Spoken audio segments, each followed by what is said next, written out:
Look at you. Mm-hmm. No, you think I'm fine after all these years? Of course. Mm. You kind of sexy too. Mm-hmm. Y'all see that? Mm-hmm. She said it. So, how y'all doing? We are the Common Sense Couple. I am Anthony Davis. And I'm Alicia Davis. Yeah. And we are the Common Sense Couple. You have to say it twice, make it sound nice. It's been a minute. It's been a long time since we've sat down and actually recorded. Like, this really feels good though. Like, we've been wanting to do this for such a long time, and this is it. So We have been, we've been going through a lot. So, we're just gonna start by saying we are facing foreclosure in our home. The home that we sit in now is scheduled to be sold at the courthouse 2 days from now. yeah. And we got in that situation. We actually didn't even know that our home was in foreclosure. But, you know, it's a result of the mismanagement of credit, the mismanagement of money, too many business ventures. Way too many. Bad investments. So it brought us here.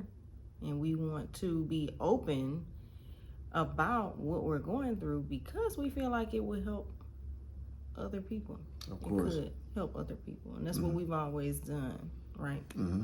Yeah, this story, like, we've always been very vulnerable and transparent. You know, for the longest, we wanted to teach people about credit. That's how we started, you know, teaching people about credit and how to obtain it, how to maintain it, how to get high limits, all of those things. But as we call it, the house of cards, it was built on the foundation of a house of cards, and the cards have come tumbling down like the A song. domino effect. Yeah, it's just everything has been going crazy, and it's been stressful. It's been stressful, but like,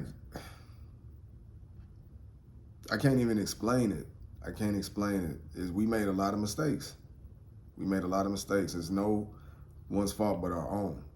You know, this isn't about pity. This isn't about, you know, someone feeling sorry for us and none of that. This is just us telling our story and sharing our story like we've always done, as my wife said. And hopefully this will help someone else in a similar situation that's afraid, because it can be scary. Yeah. This can be very scary. It is scary. It's still scary. Yeah. Like, I still don't know if we're going to be able to stop it. Yeah. You know? And we have a large family. So, you know, it's a terrible situation to be in. You know, however, we find strength in each other, you know, so staying close to God. Staying close to each other. That's what we live by. It's what the shirt says. It's the real thing. That's our motto. That's our methodology. That's what we lean on. Because yes, this is a difficult situation. It's tough, it's scary, it's stressful, but we've been through stressful times and tough, you know, situations before that, and may even been even more stressful and more scary than this situation. You know, a lot of you may know or may not know that we have a son that has been diagnosed with Down syndrome, and, you know, he's on the autism spectrum. And that was another thing we did not know.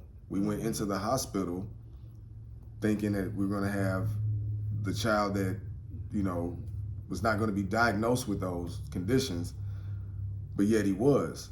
And that was very scary. We did not know, but we had to lean on our faith, lean into each other, because he's precious. That's our son. And we couldn't just leave him. We wasn't going to leave him at the hospital. We wasn't going to put them up for adoption. God gave us that blessing because God knew we could handle it. Mm-hmm. You know, we knew we could handle that situation. And there's been many other situations that have come along. You know, this is just the one that is the most prevalent at the time because it's the storm that we're going through.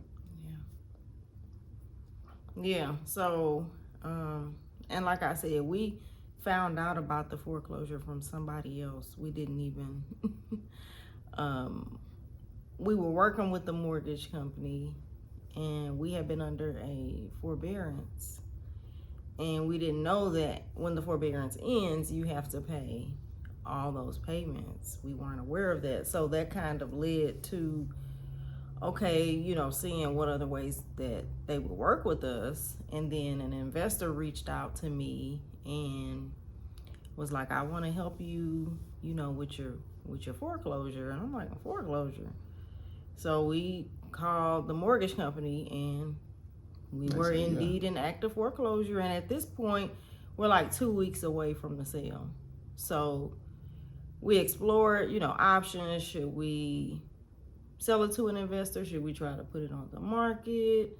Should we just go ahead and file bankruptcy? Because we were actually already kind of planning to file bankruptcy, but we waited. Yeah.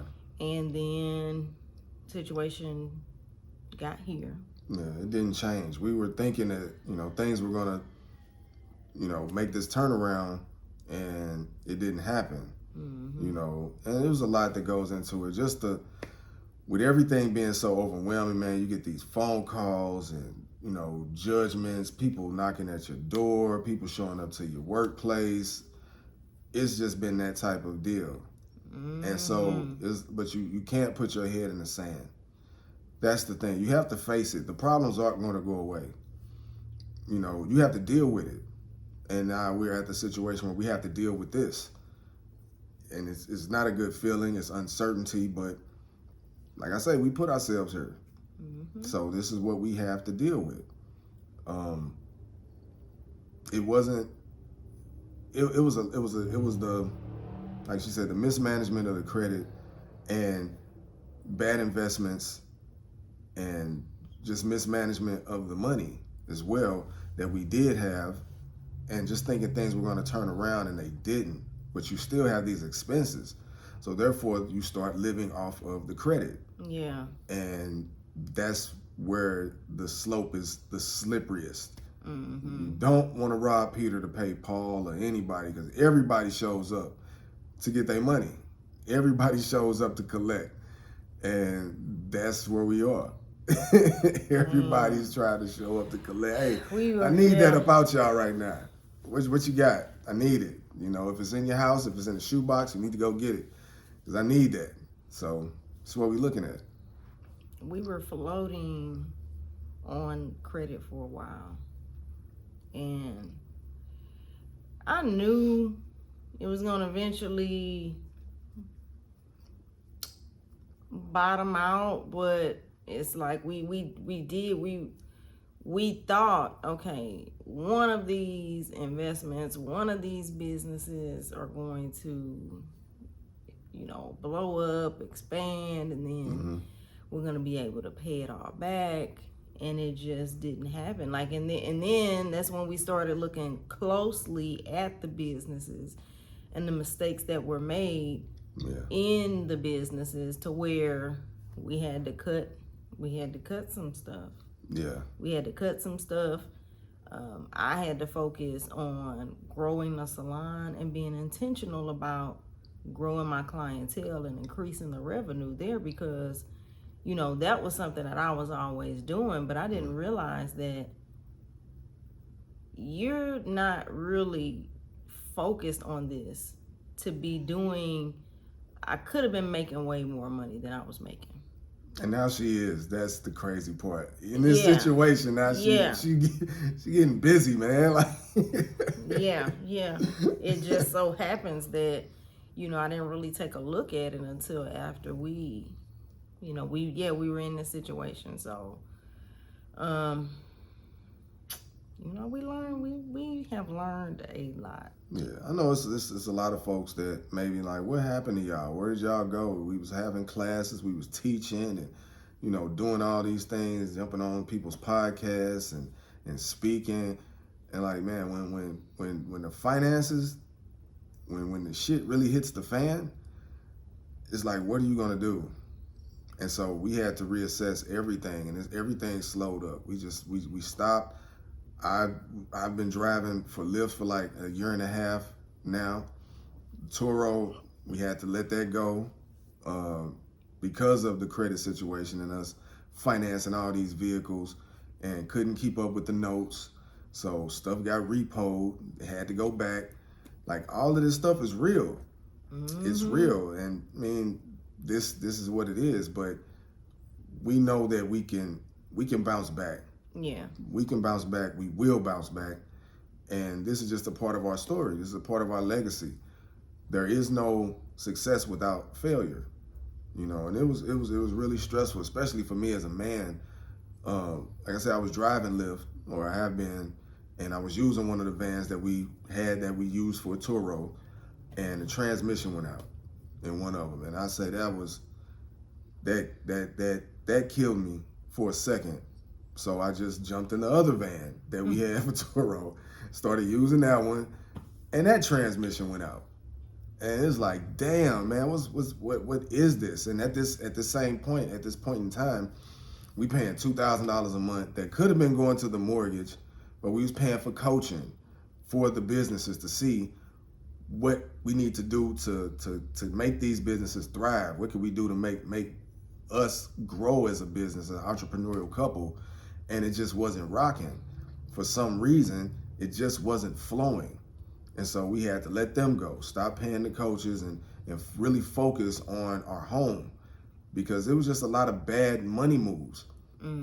But there are learning experiences from these moves that we made. So the $2,000 a month on the coaches, that stopped. They had to stop.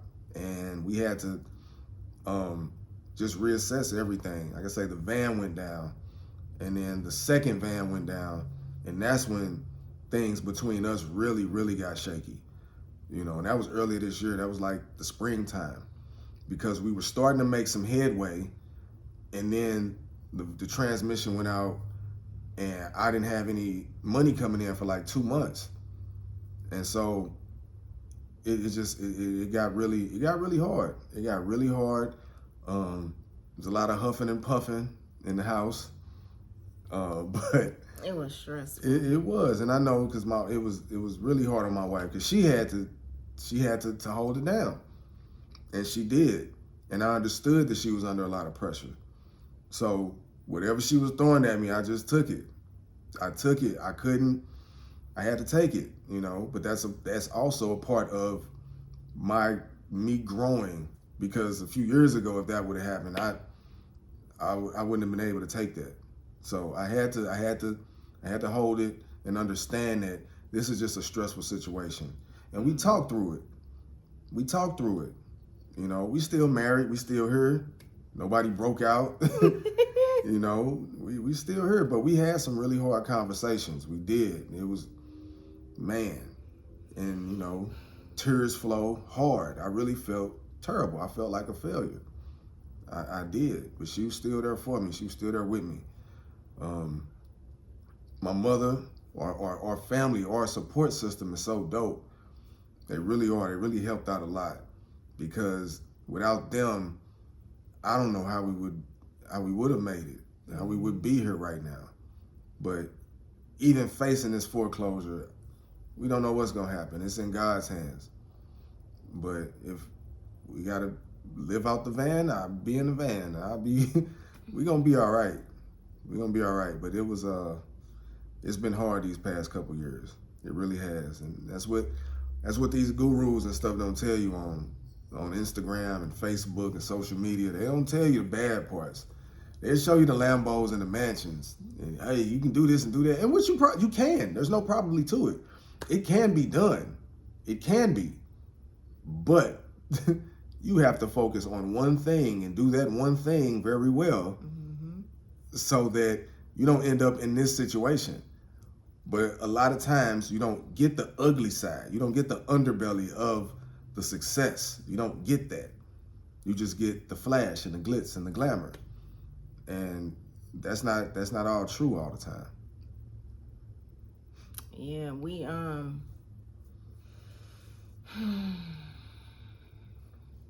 it's been a time. It is. But I'm glad that we were able to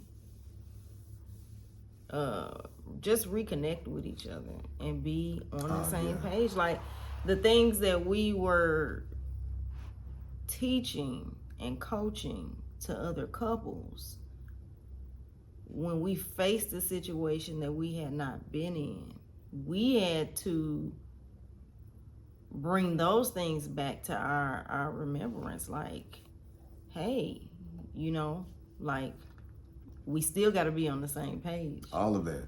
Like, we still have to communicate. We still have to, and man, you got to take time for each other. Like, my wife she's always been on that. If we've been working too much, too hard, we've been going too hard, not really seeing each other, she'll say, hey, we need to connect.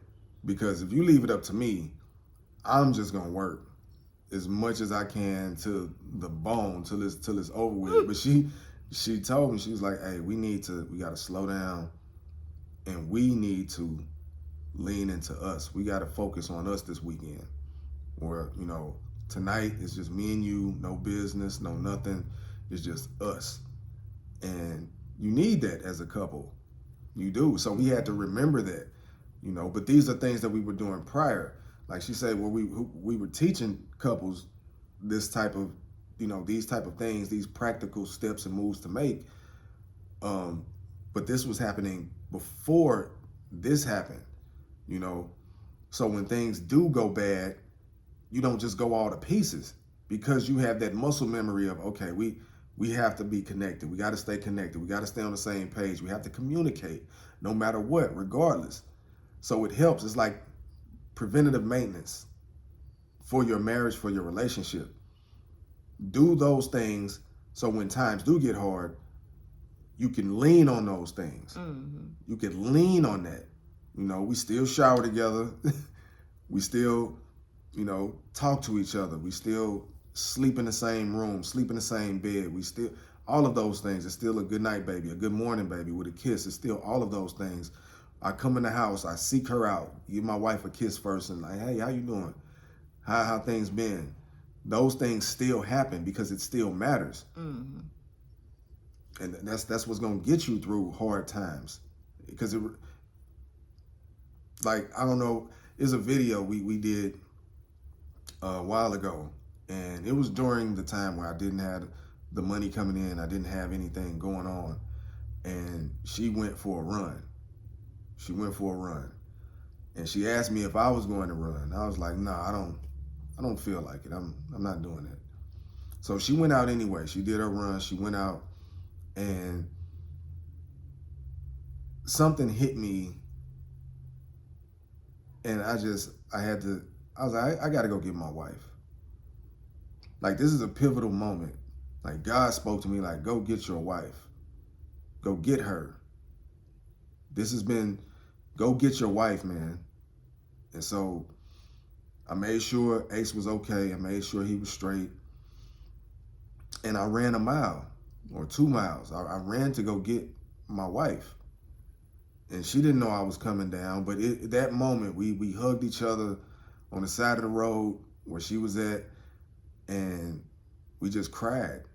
We held each other and we cried and told her, like, I'm not going to lose you over this. I'm going to do everything that I can to maintain our family, to maintain our situation, our marriage. Mm-hmm. This is not going to break us. It's only money. It's money. If it wasn't the money, then we not even having this video right now. Mm-hmm. But it's the fact that it's the money. It's very important. Don't get me wrong. Money is vitally important to any phase in your life. It really is. But if that's all it is, and if somebody could drop 50 grand in your bank account and all the stress goes away, Cool. That's awesome. But if it's more than that, you will know it's more than that because the money won't fix it. The money won't fix it. Now, if we had the finances to get back on track at this moment, be straight. But we have done these things. She knew that. She told me that. She told me, she said that she was thinking about that. I'll let you tell it before I. When you said that you were thinking about me and then you seen me coming down the street. Or during the run. Yeah. I was thinking about, because I think I was listening to Eric Thomas or something. Mm-hmm. And I was like, I know that my husband wants to do better. Like, I know that my husband will do anything that he needs to do for me, for his family. I know this. And, you know, it was like, just as I was thinking that and I was getting teary-eyed, I saw him running towards me. And I was like, is that my husband? And he ran towards me and we hugged. And it was just like a real, a much needed connection. Because I did want him to run with me, you know, but he said no. And then he ended up coming to find me. Yeah. Yeah, I mean, because that day was hard, man. We had some words that day. We had some words that were real strong that day, and it was just the energy that we was carrying from the previous months, from the previous year or so.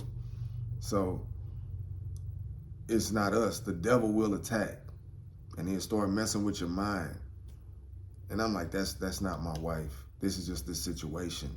Mm-hmm. You cannot let money be the cause of the demise of your marriage. Don't let that be that. Don't let it.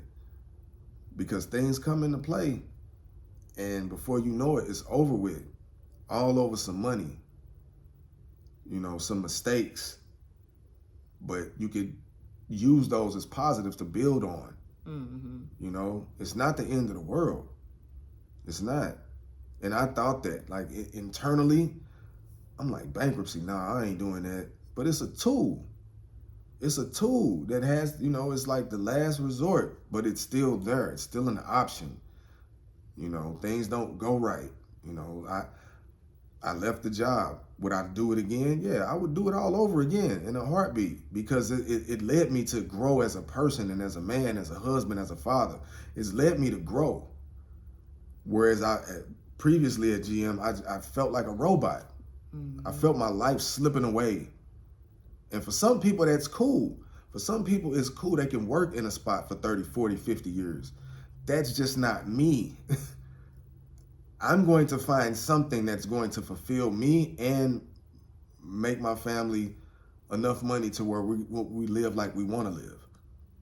And that's the thing. That's another thing about finances. It does have a huge effect on relationships, but it's something that is fixable, you know? So since we've been in this situation and we knew the mistakes that we made, it's like, okay, we got to start. And we created a budget. Oh, yeah. We opened a new savings account and we started putting money away and just restructuring our finances because truthfully, we make enough money. Yeah. You know, we do. We make enough money. It's just poor management. Mm-hmm. Poor management. And I mean, I really felt bad because I knew that growing up and as a young adult, I knew how to manage my money. Like, I knew how to budget. I knew how to manage my money. I knew that. And then it just, you know, it went by the wayside. But I had to pick those skills back up for the family. Like, mm-hmm. We cannot be in this position again. No. So us coming together and talking about it and getting things back on track, even though it did get far out. Like I said, we're 2 days away from foreclosure. But that's something that's going to have to be present no matter what, going forward. And I'm really glad that we're telling this story. I'm sure there are people that are gonna have, opinions about it, or I knew they were getting all them credit cards, and you're gonna have a lot to say. But the bottom line is, we know that we made mistakes, and chances are those that do have something to say probably has not shared one thing to help anybody. So this is us. Yeah. I mean, you're gonna get that. I mean, you get that anyway. I got that when I left the job. Somebody's always gonna have something to say, but you can't let that come into your relationship, into your marriage. You can't let that dominate your mindset, because you will stop everything. You will stop everything. It was people that was like, I don't know why you want to do Turo, because this is something that I know I can do. I learned about it. I didn't get the business part of it down like we should have. But as far as the operation of the business and everything, we still had 5-star reviews all across the board. Everything was great. Like the customer service. These are things that I didn't learn at the job. These are things I learned by working for myself, going out and standing on my own. And I carry those even in my current occupation as a Lyft driver. Like, I come across people with different mindsets and everything every day, but the customer service is still there. People still say, hey, this vehicle is clean, the driver's nice. I love to drive. I get to see different aspects where money is at. Like, I get to see wealthy neighborhoods and wealthy people I get to meet, and I get to see the not so wealthy and how things are going there and how their mindsets operate. I had one guest, and we were talking, and he just kept talking about how money doesn't grow on trees. Money doesn't grow on trees. And he just had that fixed mindset of it's not enough money in the world. But I'm like, no, money doesn't grow on trees, but it does grow on ideas. And that was money grows on ideas. All you have to do is be right once, and it can take your life to the moon. Just be right once. But if you keep saying that you're not seeing money anywhere, then you'll see it everywhere. And that's not in your pocket. You'll see it everywhere that it's not in your bank account. As long as you keep saying that it's scarce, then you won't see it where it needs to be. So therefore, you'll keep perpetuating that stereotype or that mindset, that frame of mind that money don't grow on trees. But you have to have the idea. You have to bet on you. And don't let nobody stop you. And that's what I was telling my wife about this situation. Yeah, we're gonna have naysayers, but we still us. We still rocking. We still the common sense couple. Although we joke, we like it's the non-common sense couple at this point. But I mean, we still gonna keep doing this. We are, because we know there's people out there that are afraid, especially at this point in time in the economy. There's a lot of marriages falling apart due to money, lack of it, or lack of knowledge of how to get it, lack of knowledge of how to maintain it, like us. But the relationship has to remain. Stay close to God, stay close to each other. That has to remain intact, regardless of the money. Yeah. It's a lot. It's a lot for us to talk about. We got different stories and aspects that we're gonna, speak about. Because this is just like an overview of what's been going on recently.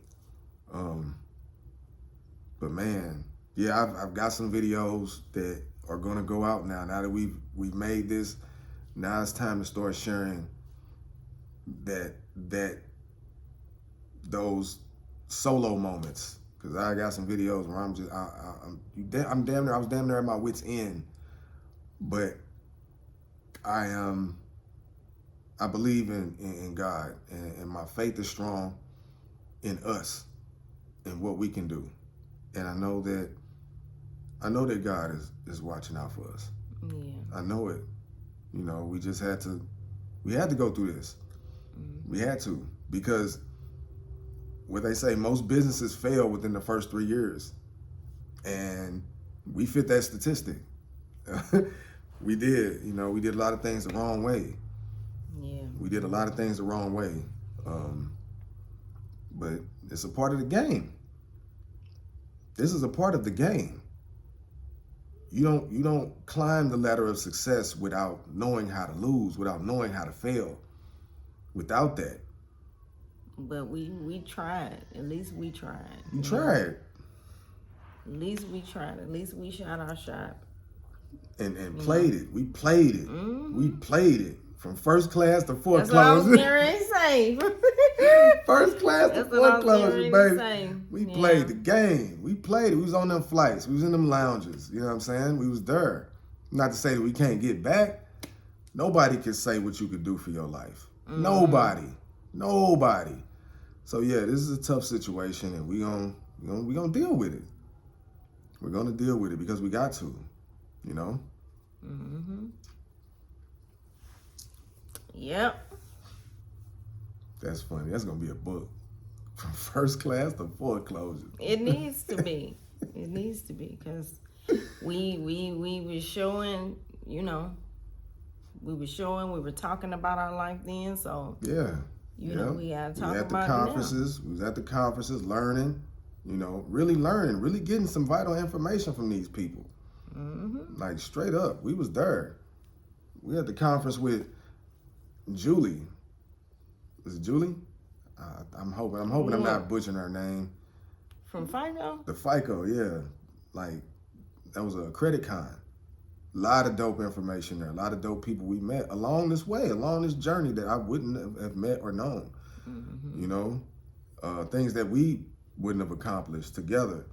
Speaking at high schools and teaching them about credit. Speaking at different venues about credit, about Turo and things like that, or speaking about marriage, relationships. Like we talk a lot, we speak a lot. Yeah. It's just a part of it. This is what happened because we didn't have a specific niche to lean into to help us to keep going. You can't pour from an empty cup. So we were pouring and pouring and pouring, but not really knowing how to turn it into something viable for us to keep going. And therefore things slow down, and this is what happens. Mm-hmm. This is what happens. But I think also I want for others to be able to watch our climb out of this. Yeah. I want you to be able to see the journey from us being up and then down and climbing back up again, because I know for a fact that the things that we're going to accomplish from this point are going to be beyond our imagination. Yeah. I know that. Yeah. There is no peak if you keep going. Yeah. There is no peak if you keep going. A peak means it's a stop and then it's a down. It's a decline on the other side. There is no peak if you keep going. As long as you keep going, are you going to take some losses, some hits? Is it going to get difficult? Yeah, I'm not saying that. I'm not saying it's going to be great on the climb, but keep climbing.